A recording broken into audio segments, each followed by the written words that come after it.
What's up, St. Louis? It's your host, Lucas Farrell of the STL Bucket List Show. The STL Bucket List Show is driven by Bomarito Automotive Group.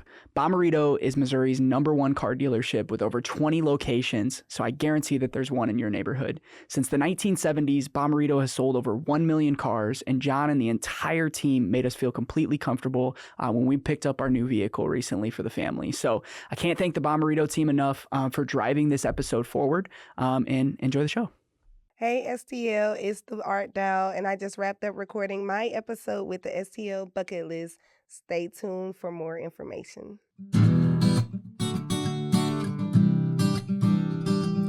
If you want to hear about St. Louis, tune in to the Bucket List Show weekly. Hear what Marissa and Luke say. It drops every Wednesday. Got a dope new guest every single week. Buckle up for the ride. Who's it gonna be? Who's on the show today? They rep St. Louis. What to do in the loo on a late night, or maybe what to do on a date night. Yeah, Bucket List has you covered. They know what's going on. What's going on, they'll give you, hey, 18 different things to do, or 19 if you need one more to choose. Yeah, this city is a place we call home. A place we call home, yeah. St. Louis, we're back with episode 160 of the STL Bucket List Show. We've been putting out episodes each and every week highlighting the people, places, and events that make St. Louis special. And we have one of those people in the studio today. We have Sherelle Speed, also known as the Art Doll, tattoo shop owner. One of the only women-owned, Black-owned tattoo shops in St. Louis. And then also an artist, painter, mom, part-time teacher. You do all these different things. So, Sherelle, I kind of want to start it off by just giving us a little bio on what you've been doing, because I know you've been an artist since 2015, but kind of go into what led you to be fascinated with what you're doing now. Well, I started, like you said, I started painting 10 years ago. I only been tattooing for 2.5 years now, but my art journey started in my early 20s when I had like a traumatic experience happen to me, and I had lost everything in a house fire. Oh, wow. And at that time I had one class at Flow Valley, which was a drawing class, and it kind of, I'm a self-taught artist, but I did have a drawing class. And during that season, when I lost everything, I kind of just fell into art. And it's just, I painted how I felt, and I painted that situation. And then I posted it online, and everybody was like, "Oh my God, that's so cool. That's beautiful, blah, blah, blah." I'm like, this is my life. It's like, it's actually disastrous, but it was like a surrealism piece. And people was just like so fascinated with it. And I kind of liked that attention from being an artist, because I'm like, I wanted to be known for something. Yeah. And I didn't want to be like, oh, that's Sherelle that work at a call center. Nothing wrong with call centers, but I just wanted to like leave my mark somehow. And then when I discovered that people liked my art from what I created out of a traumatic experience, I just kind of took that and pushed myself to the next level and tried to see where I could go with it. So that first piece that you made, so your place burned down, obviously lost everything you owned. Yeah. Not one thing, like I still had the stuff that I had on when I went to work. Like, some jewelry or whatever that stayed, and everything was just gone. And everything was covered in it. What is it? That small, whatever. They couldn't get it out. Yeah. So everything was just covered in black, and I know who did it. It was somebody like one of my ex-lovers, like one of my boyfriends. Oh, it was an arson. Yeah. Oh my gosh. And then so nothing was really done. Yeah, Wow. it was. That's crazy. Yeah. He must have really loved you. Or he was just crazy. I think it was a mixture of both. So anyway, so that's what happened, and then but it just made me stronger, because it's just like I started over. Thank God I had like renter's insurance. So I was able to rebuild everything. Wow. So what was the first painting that you posted online? What was that of? That was of the fire? It was of the fire, and it wasn't even a painting. It was with pastels. Okay. And it's basically a ballerina dancing in the alley. Okay. And the alley was kind of like on fire, and it had like a melting clock in the background. It's like a 18 by 24 on like I said, it wasn't even a painting, so it was like on a cardboard. And it was just colors, like vibrant colors, but it was dark at the same time. So it was kind of creepy. But and it was just called like Dreams Deferred or something, because I wanted to be, well, I didn't want to be a ballerina, but I was infatuated with ballerinas. I thought they were so pretty and elegant. And so it was me as a ballerina with a mask on, dancing in an alleyway with like melted mannequins, and the mannequins represented because I was into fashion at the time. So, Mm-hmm. and then it was like a melted clock that I put in the background, which was kind of like, it was a clock in my house that was melted. So, Mm-hmm.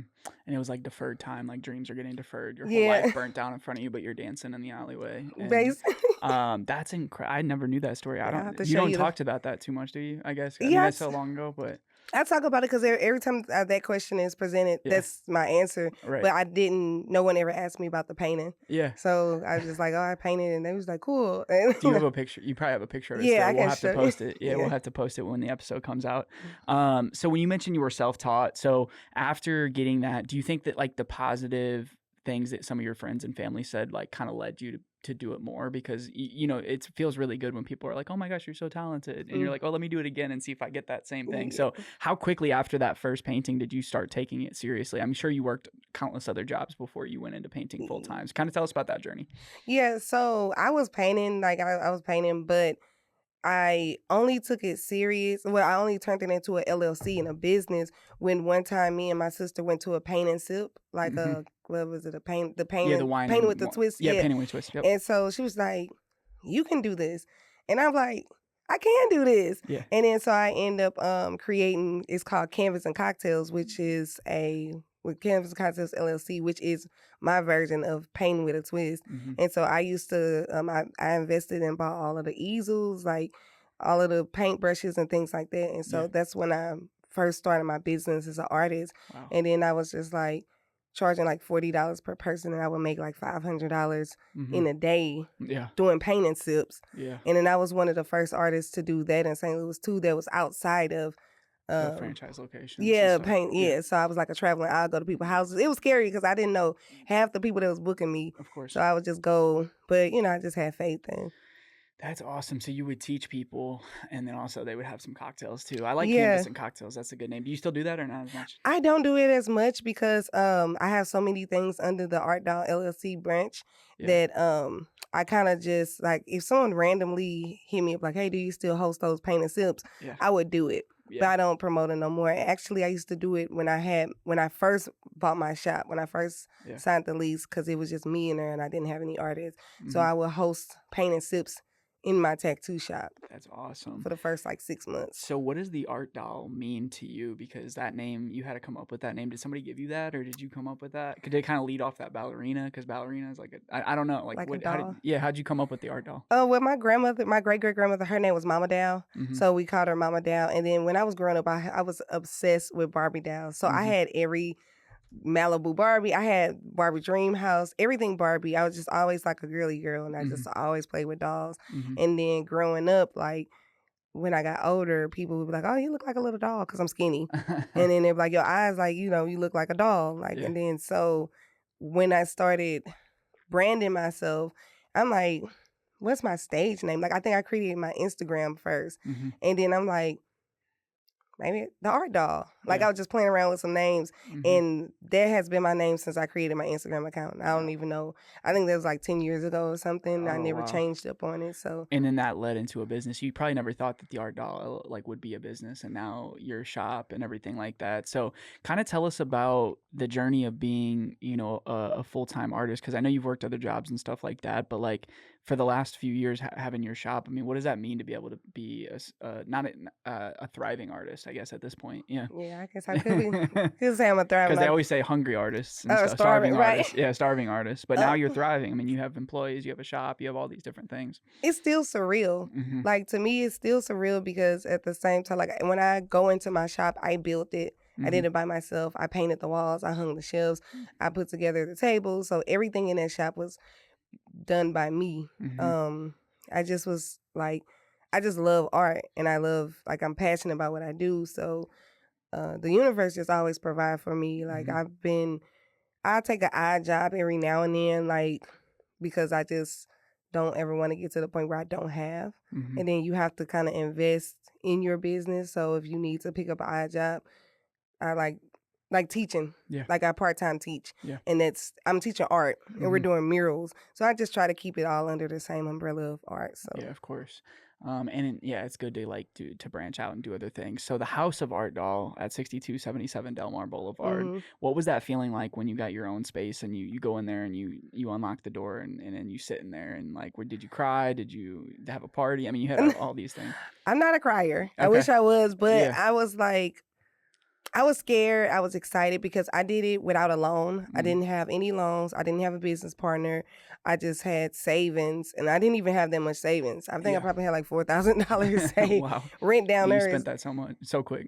right, and rent down there is not cheap. Yeah. And then I have a home and I have a daughter, Mhm. so I was just doing murals for like $500. I was just Yeah. trying to Grinding. grinding really hard, like DoorDash and doing paintings, Mhm. coming up with like tattoo date night ideas. And I Mhm. just was working so hard with my craft that I was getting the money right back. So I never Right. really took a loss. I Mhm. just broke even every month. But when I first got my keys, it was just, okay, I got to get this done. So Yeah. it only took me like three weeks to get it up and running. Mhm. And then after that, I had a ribbon cutting.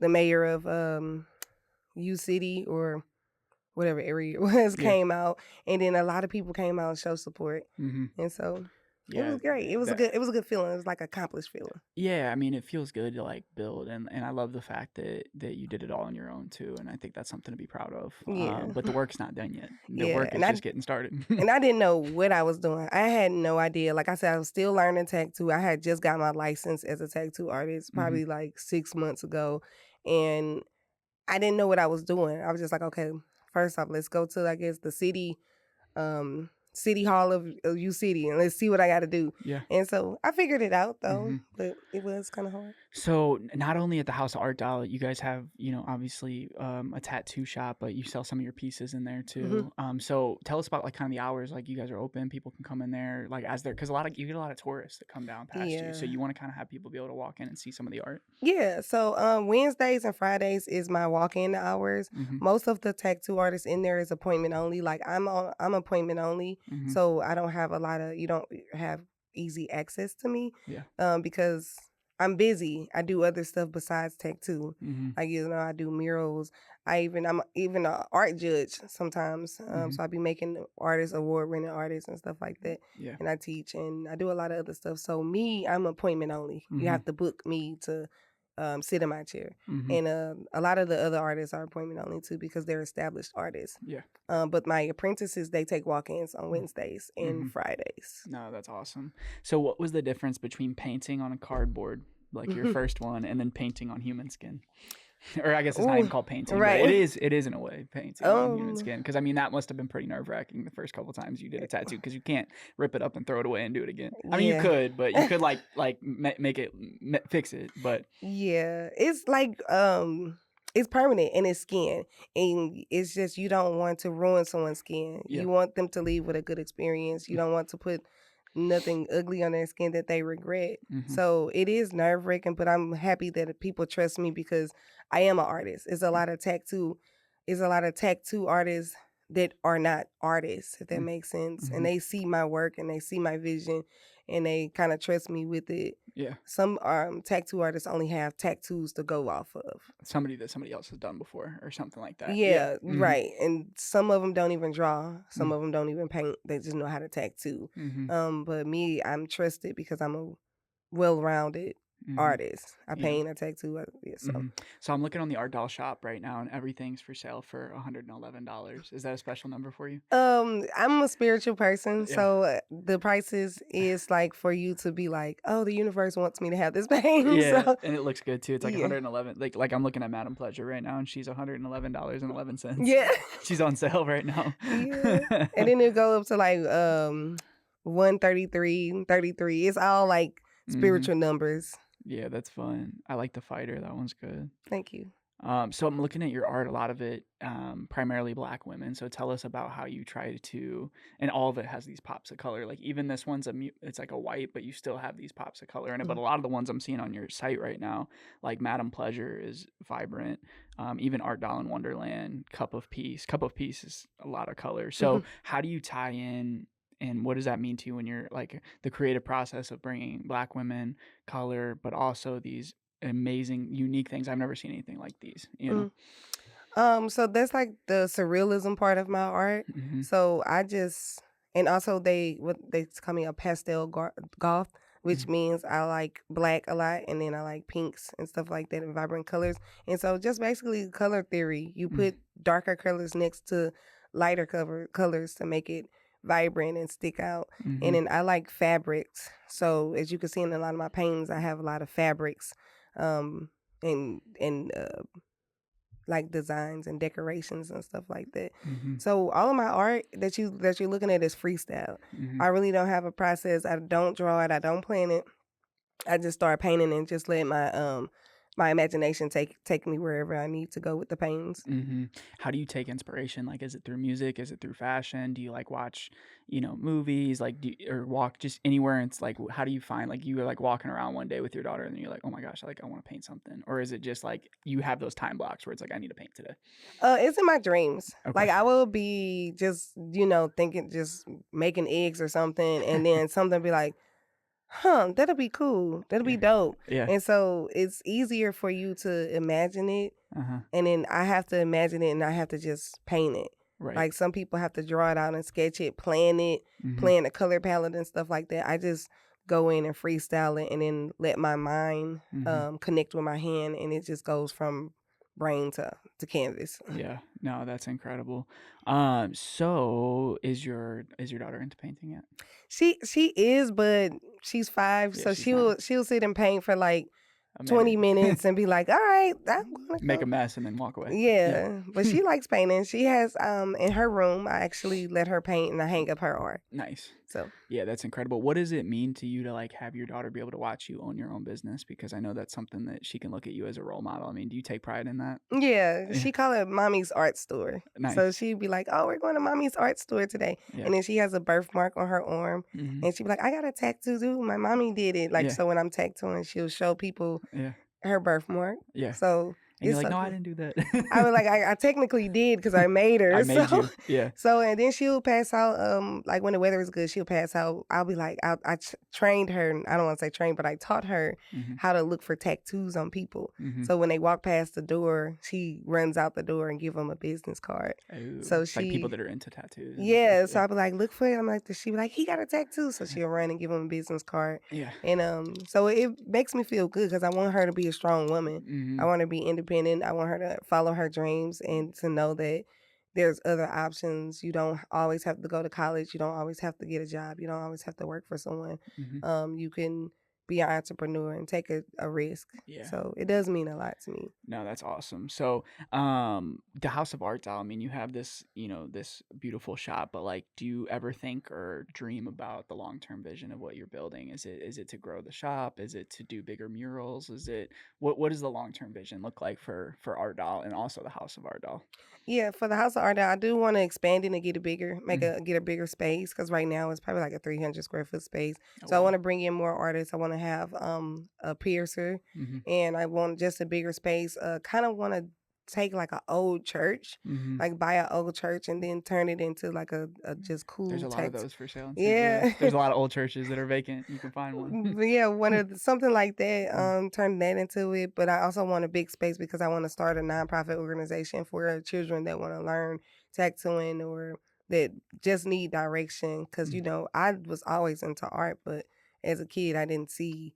No one told me that you can actually grow up and live off of your art, Mm-hmm. and I just wanted to do that. You never So saw anybody doing it, and it's like, especially young people, they have to see something. yeah, like representation. And then as far as my actual paintings go, I like to expand out of St. Louis or get into some of those, like the city museum, not the city museum because I have art there. The Mhm. like the National Art Museum. and yeah, stuff like that. yeah, it's like where the big collectors are. Mhm. With Like the big with the old people walking around with their tea, looking at art. You're like, I'm trying Yeah. to be in those rooms. Exactly. I'm trying to be in those rooms with the collectors, the people that appreciate arts. So Yeah, no, that's amazing. mhm. So what advice would you give to somebody? How, like, I guess when you were in your early 20s and just getting into art, like, do you ever talk to younger artists and they ask you advice on like how to get into like what would be one piece of advice you would give to like a younger artist right now? um keep doing it. Like, just Mhm. do it unapologetically. Because when I was painting, I did go through a phase where I felt like, oh, I need to paint for everybody. I need to be inclusive. I Mhm. need to paint, you know, just different people of Mhm. color. But then it's like, that wasn't me. Mhm. I'm like, it wasn't original. It was me forcing myself to be something that I'm not. Mhm. And I was like, I didn't want to be like, oh, my art is just for Black people, because it's not. It's for people who appreciate the beauty of art. Mhm. And so I would tell younger people to just be 100% yourself. Like, don't worry about who is going to get offended or who is going to like it. Mhm. Paint what you like or Mhm. do what you like. And I think like with the rise of social media, like younger kids have this huge opportunity to grow faster, Yeah. and since they're good at it, they're like making reels and TikToks and all these things. Cause I see you're posting all the time now. So you do all your own social media and stuff.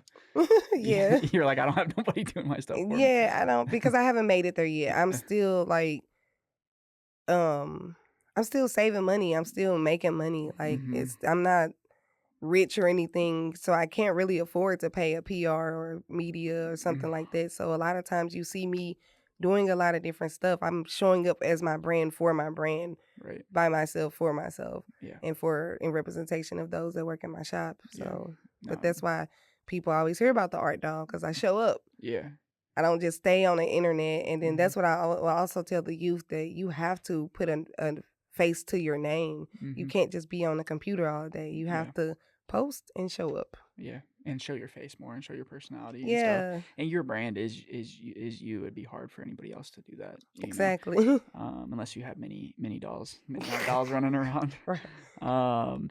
So I'm looking at all these different events you've done. Like you've obviously done a couple events for us. You've done over 100 local festivals. So you just seek these out. People reach out. You find these, and you just like you said, you just say yes. You're just saying yes to as many things as you can, Yeah. because every time you go is an opportunity that you can meet one new customer. Yeah. You know. So yep, I like now I'm trying to expand to like Chicago and stuff like that. And I look at hashtags, I seek out stuff. If I see a festival that I missed that's like here in St. Louis, I will make a mental note to it and put it in my calendar for next year for calls to art, and be like, I'm not gonna miss it next year. So it's just like takes like sometimes you plan for the next year, Yeah. and I just seek out opportunities. Like if I see somebody having like I like balls and galas and stuff like that. So if I see something promoting a gala or a ball, I would inbox them or send them an email like, hey, would you like a live painter? Yeah. Hey, can I silent auction off a painting for your nonprofit? So a lot of opportunities I reach out to, but since I do so much around St. Louis, a lot of opportunities also come to me. Yeah. But I had to go out there first. Yeah, you have to reach out and you have to, like, I think an issue I see with not just artists but creative people in general is they just expect things to just come to them, and it's not possible, and that's why, like, you see people complain on the internet like, I don't get this support, I don't get this, and it's like you have to ask and you have to be willing to face rejection too. They're gonna say no a lot of times too. Yeah. And that's why I see you're hustling and you're grinding and you're asking. You have to ask for what you want. And that's smart, like reaching out. You're giving out all the sauce now. Now everybody's gonna start reaching out to the galas. No. But yeah, but then people, but like I can take rejection. It's not gonna make me lose sleep or not, but you just never know until you actually put yourself out there. But that's why my name circulates a lot, because like you said, I don't say no to anything. Some stuff I do if it's not aligned with my brand, because you have to continue to grow. You don't want to go into spaces that are not going to serve your brand, or it's going to look bad for your brand. Of course. Because it's like I stopped putting my art in a lot of shows once I became a judge, because it's just like now I make artists, award-winning artists, instead of being a part, which I can still put my art in shows, but it's like, well, now I got a taste of being an art, art judge, and I like that. Yeah. So and you know how it feels too. You're like, well, if I put my art in here, then it's that fine line. But what has St. Louis meant to you? Because I mean, I didn't even ask, are you from St. Louis too? Yeah, I'm Yeah. from St. Louis. Yeah. So you're born and raised in St. Louis. So like, what is the support of the city? And like, do you have a lot of like, people? I mean, obviously you have a ton of supporters, but like, what has that support meant like in your journey? Because it's hard to do things on your own Yeah. without a support system. Well, it's crazy because now I'm an influencer of St. Louis, and it's so weird to say because that wasn't my goal. I'm not like I don't think I'm doing any. I mean, I'm doing a lot, Yeah. but you have some people who actually want to be influencers, and then you got some people that are just deemed influencers because of their They're doing their reputation. thing. Yeah, so now I'm an influencer, and now I'm gonna say this in the most humblest way. I actually have like fans. Yeah. So that's surreal because they'll come by my show like, oh, I saw you on TikTok and I want to support you. I love your art. You're doing your thing. So I get so much love and so much support. Yeah. And it's just surreal. And it means a lot to me. It makes me want to keep going and want to just like give people like that glimpse of hope of what they need. Like, you know what I'm saying? Like, I'm a real person. I want them to see me as a real person. I don't want them to see me as, oh, she's faking for the internet. No, I'm not. I am exactly who I show up as in person and exactly who I am on the internet. I'm not like, oh, well, she was nothing like how, she acts on the internet. Right. So that means a lot to me when people support me because it makes you feel good. Is that one of your favorite things? Like I was gonna ask you, like, what's your favorite thing about what you do? Is it interacting with people like at a show where people are like coming up and shopping? Is it like doing a tattoo for somebody? I mean, what's like one of them, like if you could do like one thing today to make you as happy as possible, like what would that be in art? Is it a custom painting? Is it a mural? Is it just interacting with people as they walk by your stand at a market or something like that? It would be probably the murals. Yeah. Like when I get the opportunity to do like big murals and I get to use my own vision and the end results. Yeah. Because you got to trust the process. It don't look pretty all the way. Yeah. But then when it's done, that like, okay, it's done. What's some of the murals that like, can people see some of them? Yeah, so I have a mural. I have a really large mural at the Selfie Room downtown on Washington. Oh yeah. Yep, and then I have 3 murals at Chillax out in St. Charles. Oh yeah, Ashley's dope. She came on. Ashley and Archie came on the pod. Yeah, Ashley is my mentor. Oh, for real? She's my business mentor. Well, no, I went there for brunch one day and she had all your art up. Like she had everything up. She was like, "Yeah, this is all art down." I'm like, "Dang, that's crazy." Yeah. So she really supported you. Happy. Yeah. So we actually. And that's cool to be out in St. Charles and St. Peter's like that. It's a new audience too. Yeah, I live in St. Charles, so but she taught me so much just as being a business owner. Because when I first did her murals, it was like I wasn't even a muralist yet. She just reached out to me and she was like, I saw your artwork and blah blah blah. And so I just went in there and did her murals. Yeah. I did one mural, and then she was like, "Okay, I think I need another one. Okay, I need another one." Did you do the one behind the bar? Or like, yeah, I did the one behind the bar. They have a picture of them in the magazine that was like that mural was behind it. That's dope. I did that. I did the dog park with the dogs, and then I did it was all a dream, or not sicker than your average. The big one with the. And then I got a lot of paintings in there. So I have that. And then you can go to St. Louis Happy Hour Bar and Grill, which is in North County. I have a mural there. Pop's Kitchen downtown. I have a mural. And I have murals. Art Dial Alley right next to my shop. It's 4 murals right next to my shop. Okay. So, and that's to name a few. Yeah, Art Dial Alley. Alley. That's cool that the alley came back with the Art Dial Alley because your first painting was the alley. In the alley. So you need to. That is so deep. Yeah. And you know what? They didn't tell me that was my alley. I just you made it your alley. Yeah. You're like, I pay rent here. This is my alley.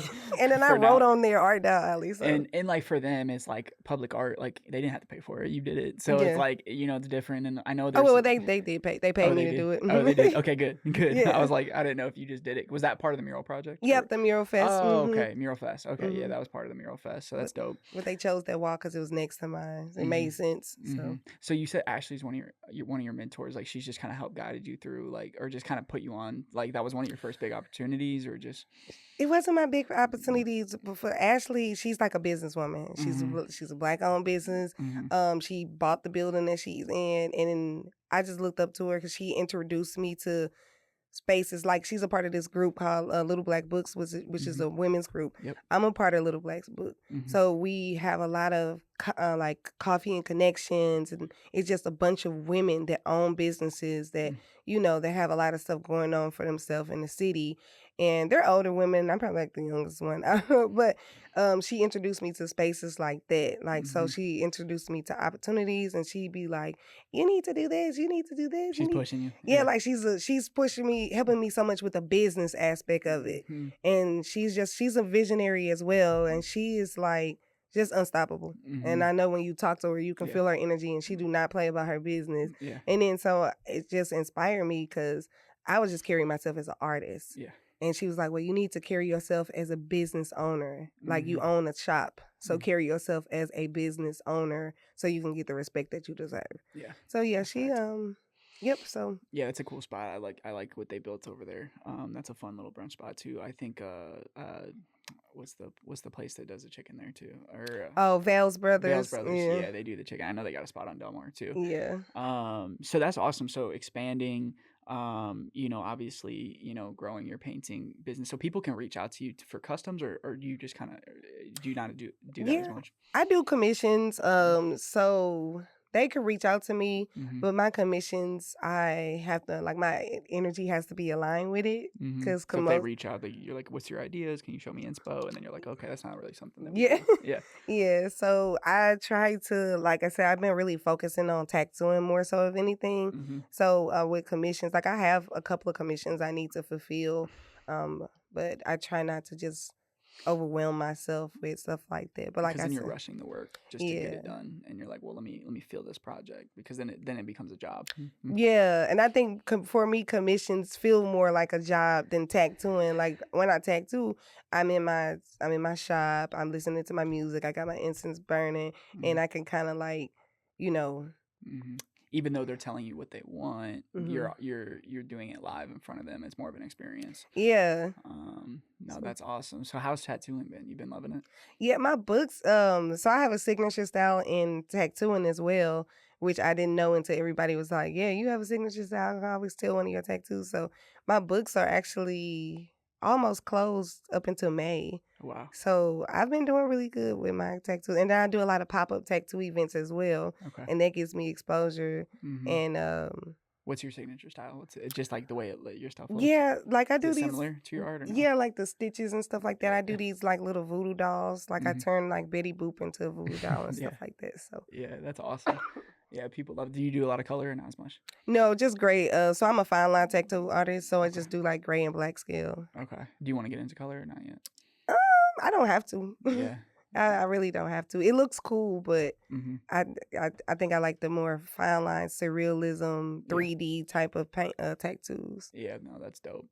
So let's talk about St. Louis for a little bit. So like the STL bucket list is like things we love in St. Louis. So like when you think of bucket list things to do you have anything in mind of like places you love to go eat, or maybe things you love to do with your daughter, or like events that you love every year that are like, oh, that's on like my list, I never missed that event? Do you have any of those? I love the Festive Nations. Yeah. I go there every year. Yeah, it's amazing. I think that's cool what they doing with it. You like to eat there? They got so much food there. It's crazy. Yeah, I don't have a big appetite, so I like get like two things and be like, "Oh, that was good." Yeah. So like Festival Nation, I like to take her there.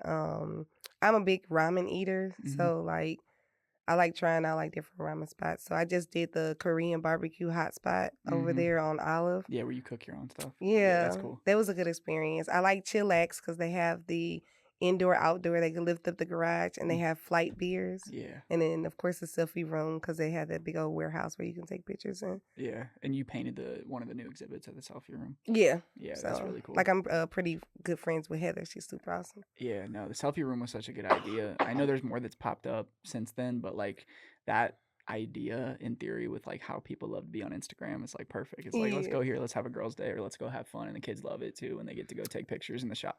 Like they used to have like a shopping cart, you would like sit in it, and like it was just funny stuff like that. Because I remember when they opened on Wash Ave, like probably like 5 years ago now. But Yeah. no, that's awesome. Yeah, Festival of Nations is great. Just like a great experience to see like all these different cultures, and you don't even realize that you live around all these people and you interact Yeah. with all these different cultures. But yeah, speaking of ramen, Nudo House is awesome. They're on Del Mar on the other end of Del Mar, closer to the pageant. Nudo House. Okay. I think I had it once because I Yeah. was on this bucket list of ramen, and I was just going to a lot of different ones. Mm-hmm. One of my favorite ones, which was Red Sun, that was out in St. Charles. Mm-hmm. It closed during COVID Oh, though, but they really? were so good. But Yeah, I love a good ramen with like shrimp in it, or I like pork too in mine. But like, when you get the egg in there too, the little half yeah, boiled egg where it just like cracks open. I like to get my broth like spicy. Yeah. Oh yeah. So Oh yeah. Of course. Yeah, and then you pay for it later because you're like, oh, that's so no, hot. no. That's so hot. So what are some of the misconceptions maybe that somebody would say about like an artist? And like, do you have any of like people are like, oh my gosh, like you're just an artist, like that? Like, is there any misconceptions about what you do?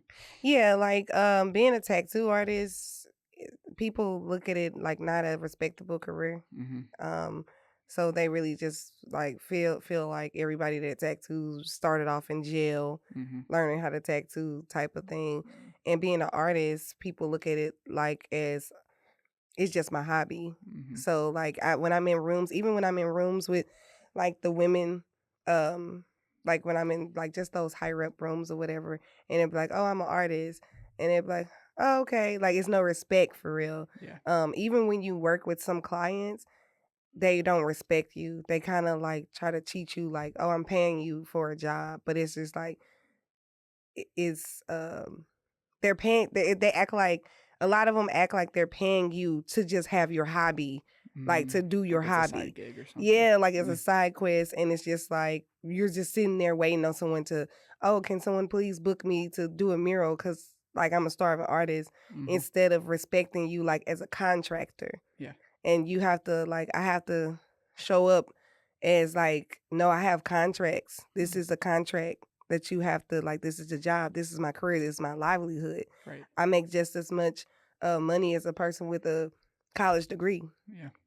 So that I think a lot of people don't have respect for artists, Mm-hmm. and it shows. You can like if you was to do art, they just treat you like they doing you a favor when Mm-hmm. that's not true. It's like Yeah, I think that's something we see in St. Louis a little bit. I think yeah, in other cities you don't see that as much. Like on yeah, the East Coast and New York and Chicago is starting to be like that. But we're starting to see like we work with the Regional Arts Commission and they're trying to do as much as you can for artists, but it's one of those things where like you said, people think it's a hobby and they're like, but not only do you have to pay for all the materials, it's like all the 10,000 oh hours yeah, that you've trained. And then when you have this amazing piece of art, then they want to go, like you said, go to Target and buy something like a knockoff that somebody in a different country just printed, like with AI or something crazy. yeah. And What has then, AI done for artists? I mean, people are going crazy with AI. It seems like.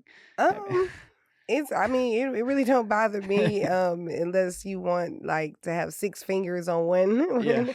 yeah, um, I don't really yeah. pay attention to AI because I see some stuff on AI and I think, oh, that's really cool. Hmm. But people again that appreciate art will appreciate a canvas, an original piece of art. Exactly. So I really don't let stuff that's out of my control affect me. Hmm. It's go crazy. I really don't care. Yeah, Like, no, that's true. So, if you could do a tattoo on like any person in the history of people, do you have like a dream collab, like where you're like, is like this person could be dead, this person could be alive, this could be like a okay. singer. Like I'm kind of putting you on the spot because there's probably a lot of people you're like, I would love to tat her up, or I would love to. Is Yeah. there like somebody that jumps into your head, like, oh my gosh, that would be amazing if I could do a tattoo for them? I would love to tattoo like Doja Cat, Billie Eilish, Tyler the Creator, Okay, that'd um, be dope. Basquiat, Yeah. um, So a lot of and musicians, really, just because like you see them, they're on stage, and it'd be like that'd be dope. yeah, that'd be dope. Then, and because their personalities, Mhm. because as you see, like all of them have big personalities, and Mhm. they're fun, and they are unapologetically themselves. Yeah. Like they all show up and just don't care, and I Mhm. love that. Mhm. So yeah, so those, and then they make good music. Yeah. So Yeah. Doja Cat would be fire to do a yeah, tattoo on her. She's so funny. yeah.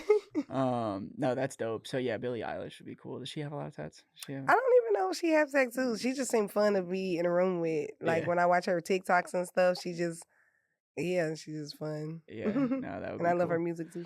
Well, I appreciate you for stopping in the studio today, and I can't wait for people to listen to the full episode. But as far as like how people can support, we told them about your shop. We'll drop the address in there, but then they can go to your website. You can buy prints directly on your website as well, or buy Yes. not prints, but you can buy the full art or also prints. Yeah, prints. So Okay. those prices that you see on my website, those are canvas prints. Okay. So the originals, you have to contact me directly for the originals because you have to get their certificate and things like that, and I have to handle it with a different care than I do Yeah. my website orders. But Yeah, you gotta everything, deliver that thing. You're going straight to the door with that. Yeah, I really don't play about my business You or don't put that in the mail. USPS ain't touching those originals. my brand and everything because it's like precious cargo. Yeah. You know, those are like $1,000 pieces. Oh yeah, UPS would tear this up. Exactly, and then it'll be like my problem because then they want a refund and yeah. I in case you don't know, haven't noticed, I am really serious and passionate about my art. So no, that's dope. So do you want to leave any wisdom, anything that's coming up for you, or anything that you would love to tell St. Louis on the pod today? Just if you're an artist, just stick it through. Don't give up. Don't stop. If you want to start a business, just do it because you have to start. Anything you want to do, just start it. Yeah. Like, it's okay. Don't be afraid. It works out. Yeah, that's dope. Well, I appreciate you for coming on. Thanks for joining us today, and we'll see you guys next week. Today they rep St. Louis, yeah. They rep St. Louis. They rep St. Louis.